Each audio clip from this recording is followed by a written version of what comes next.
Today, Sony announced their Sony a7R III. I have 15 bucks. Just take it. Just take it.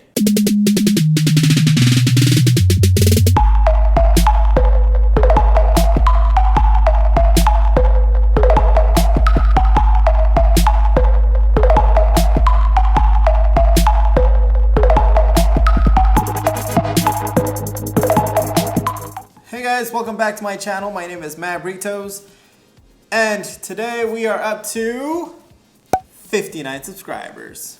Oh yeah, we've gained about 4 since the last time I made a video, but that's cool. We're still growing, and thank you so much. And if you're new around here, welcome in. Today we're talking about the Sony a7R III. Finally, this camera is here. We've been waiting for this camera for over 2 years now. The Sony a7R II got released in August 2015. I've been wanting to get a full frame camera. There is nothing like a full frame camera.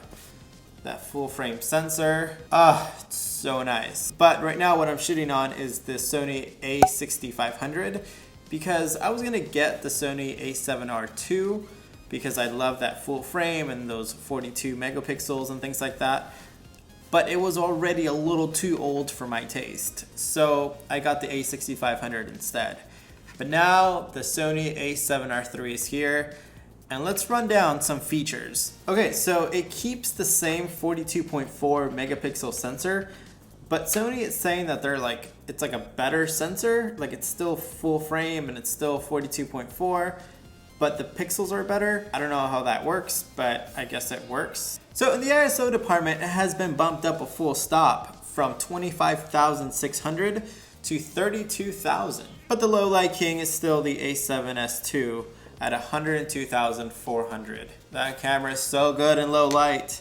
Another highlight here is it's got 10 FPS, which means 10 frames per second. So you can take 10 frames if you hold down the shutter button. It's got improved autofocus and auto exposure tracking. That is all essential if you're doing like wildlife photography or if you're doing like fast moving objects and things like that. Like if you want to jump up and down, that's gonna nail the shot every time. It's also got enhanced eye autofocus. Essentially when you're taking a photograph, you always want the eye to be in focus because that's like your main focal point. It says that you can track your eye through objects, even when the person's like facing down, and it's got a better low light eye tracking sensitivity. The camera still has a 5-axis stabilization, but I guess it's improved from the last time around. They added a few more things. I guess it'll be better when you're doing like handheld video or handheld still photography. Now this other feature that they have is called the pixel shift. So it takes 4 separate shots and they're all offset by like a pixel. It's mostly used for like studio photography. It's not going to be done for like fast moving objects, but I guess it's to nail like a better focus or to nail more detail in the picture. I'm still not sure what that is. I'm going to research it more. Now something new is the 4K HDR video. So now you'll be able to take 4K HDR video straight from the camera. You don't have to do anything else to it. And also you can use the full sensor of the camera to shoot video. Before you used to have to be cropped down to shoot video, and now you can use that full sensor, which is like awesome. I've been waiting for something like that.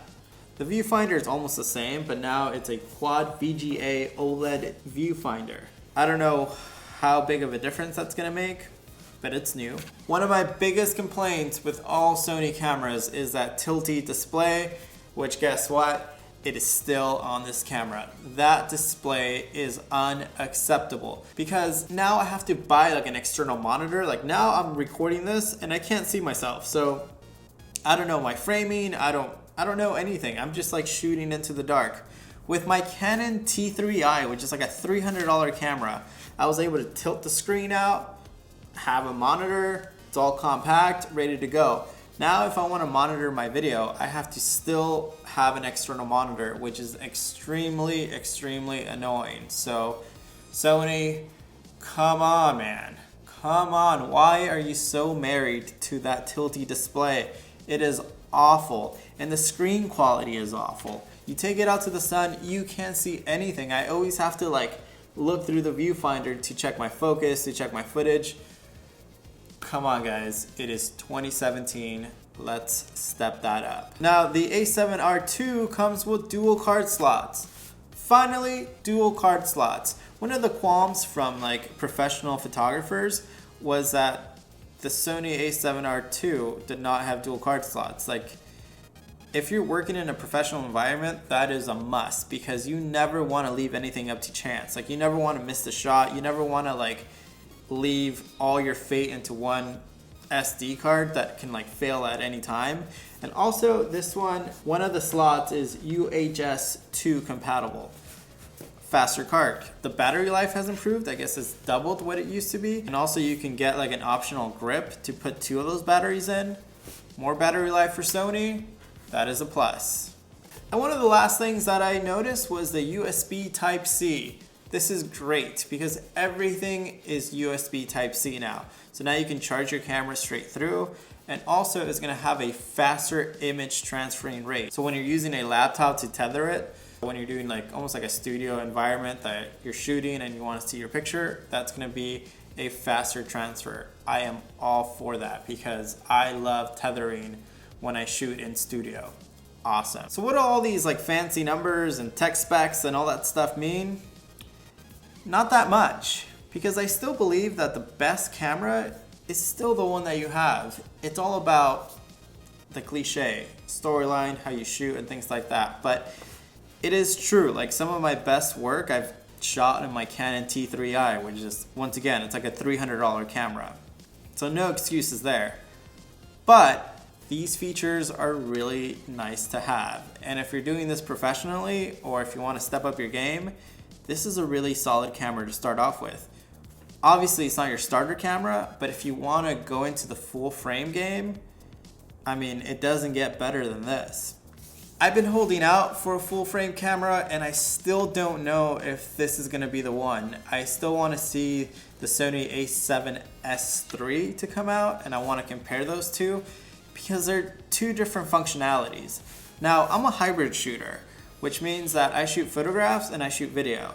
And I want a camera that can do both. I know sometimes that's like kind of impossible to ask for, but like I want my setup to be as compact as possible. I'm not too picky on one end or the other. I just want something to work. But here's the big question.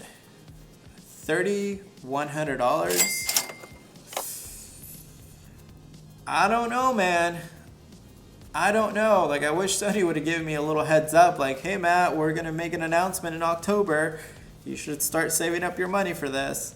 But they didn't. They just dropped this today. The Sony a7R II and the Sony a7S II, they're still fantastic cameras and you can still do so much with them. And they're almost $1,000 cheaper now. So, I don't know. I don't know if these features are like enough for me to spend an extra $1,000 that I can put on a solid lens. But we'll have to see. We'll have to see more information on it. I think it drops sometime in November. But hopefully I can get a hold of one, test it out, see how I like it, because I do want to go full frame. There is a big difference. We'll talk about that in another video, crop sensor, full frame, and all that stuff. I don't know if this is the camera for me yet. I still want to wait for the a7S III to come out to do like a full comparison, because dropping $3,000,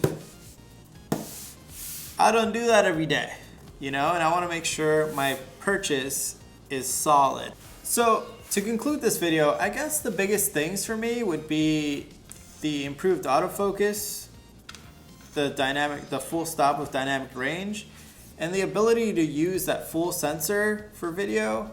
That is awesome, because before it used to be cropped in and there was no point to that. I want to use that full sensor for my video. So those are all pluses. But once again, $3,100, that's quite a lot. And I kind of want to wait to see what else is next. And that is it for me here, guys. I just wanted to give a quick preview of the Sony a7R III. It's a very exciting camera, and it's a good time to get into the full frame 4K game. If you like this video, please give it a big thumbs up, or just like a regular thumbs up, that's fine. And also comment below if you like videos like this. I love to interact with you guys, but as always, if you're not subscribed, you guys know what to do.